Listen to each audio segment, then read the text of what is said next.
সূরা নিসার ৮৩ নম্বর আয়াতটা একটু আনেন। নিসার ৮৩।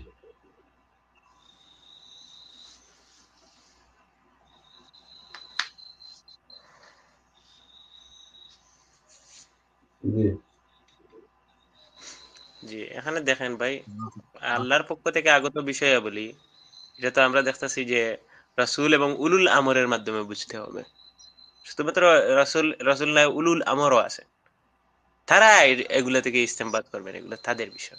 وإذا جاءهم أمر من الأمن أو الخوف أذاعوا به ولو ردوه إلى الرسول وإلى أولي الأمر منهم لعلمه الذين يستنبطونه منهم ولولا فضل الله عليكم ورحمته لاتبعتم الشيطان إلا قليلا এবং যখন তাদের কাছে আসে নিরাপত্তা বা ভয়ের অন্তর্ভুক্ত বিষয় তারা রটিয়ে নেয় তা সম্পর্কে, আর যদি তারা তা সোপর্দ করত রাসূলের দিকে ও তাদের মধ্যকার এ বিষয়ের অধিকারীগণের দিকে, অবশ্যই তা জেনে নিত যারা তার অনুসন্ধান করে তাদের মধ্য হতে।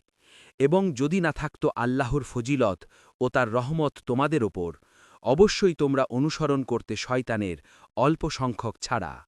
আন-নিসা ৪ আয়াত ৮৩। এই আয়াতের মূল শিক্ষা হল গুজব প্রতিরোধ ও দায়িত্বশীলতা। গুজব ছড়ানো নিষেধ। কোনো গুরুত্বপূর্ণ খবর, ভালো বা মন্দ, শোনা মাত্রই যাচাই না করে প্রচার করা মুনাফিকি বা দুর্বল ঈমানের লক্ষণ। কর্তৃপক্ষের ওপর আস্থা। যে কোনো স্পর্শকাতর বিষয়ে নিজে সিদ্ধান্ত না নিয়ে রাসূল সাল্লাল্লাহু আলাইহি ওয়াসাল্লাম বা অভিজ্ঞ নেতৃত্ব ও বিশেষজ্ঞ উলুল আমর এর জানানো উচিত। গবেষণা ও বিশ্লেষণ। সাধারণ মানুষ সব খবরের গভীরতা বোঝে না। যারা বিচক্ষণ, গবেষক বা বিশ্লেষক, তারাই কেবল নির্ধারণ করতে পারেন কোন খবরটি জনসমক্ষে বলা যাবে আর কোনটি গোপন রাখা নিরাপদ। শয়তানের ফাঁদ। তথ্য নিয়ে বিশৃঙ্খলা সৃষ্টি করা শয়তানের একটি কৌশল। আল্লাহর রহমত ও সঠিক নিয়ম মেনে না চললে মানুষ সহজেই এই বিভ্রান্তিতে পড়ে যায়। সহজ কথায়, হুজুগে কান না দিয়ে যে কোনো সেন্সিটিভ তথ্য বিশেষজ্ঞ বা দায়িত্বশীল ব্যক্তিদের কাছে পৌঁছে দেওয়া এবং তাদের সিদ্ধান্তের অপেক্ষা করাই মুমিনের কাজ।